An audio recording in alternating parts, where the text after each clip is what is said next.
नमस्ते। हिजोसम्म बालेन र रवि लामिछानेको पार्टीमा सल्लाह भएअनुसार पार्टीको सभापति नै रवि लामिछाने रहने र चुनाव जितेर सरकारमा जाँदाखेरि बालेन शाह चाहिँ प्रधानमन्त्रीको रूपमा जाने भन्ने कुरा अगाडि बढिरहेको थियो र आज शनिबार चाहिँ उहाँहरूको सम्झौता भएर हस्ताक्षर गर्ने कार्यक्रम थियो। आज फेरि अचानक के भयो, बालेन शाहको टिमले फेरि के गरिरहेछ भने अहिले सांसदको लागि पनि पदीय बाँडफाँड हुनु पर्यो, अलिकति चाहियो भन्ने कुराको बार्गेनिङ भइरहेको छ। यो नयाँ पार्टी हो जहाँ कि बालेन शाह एउटा काठमाडौँ महानगरको मेयर हुनुहुन्छ। रासपा भनेको रवि लामिछानेले जन्माएको पार्टी हो।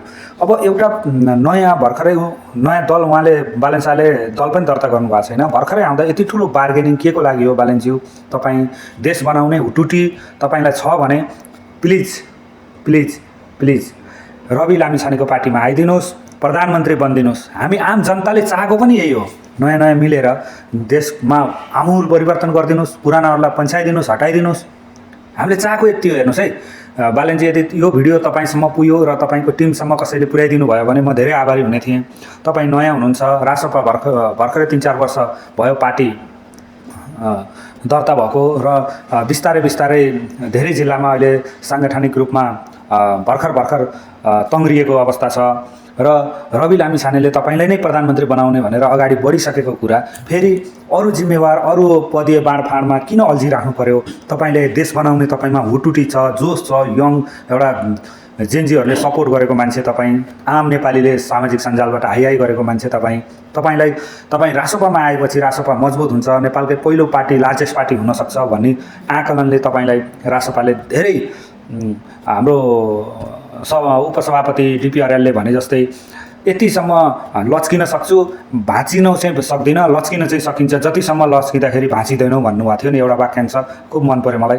त्यही भएर रासपाले तपाईँलाई एकदमै साथ सपोर्ट खोजेको छ रासपाले र तपाईँले पनि मैले बुझेसम्म तपाईँले पनि रासपालाई माया गरेर रासपामै घन्टी बजाउने कुरो छ।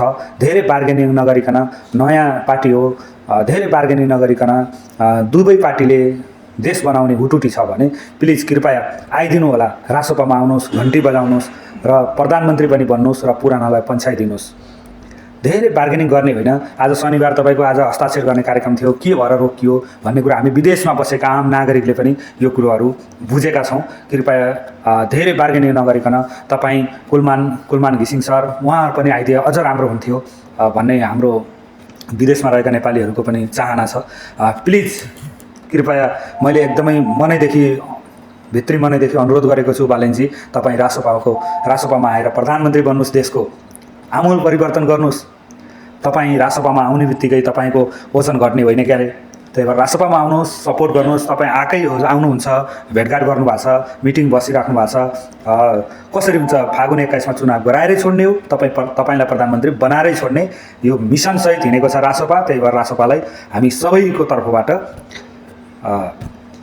विजय हुनको लागि र यो विजय गराउनको लागि हामी देश विदेशमा रहेका गाउँठाउँ, सहर गल्ली जहाँसुकैबाट पनि हामी रासपालाई सपोर्ट गर्न चाहन्छौँ। जय घन्टी।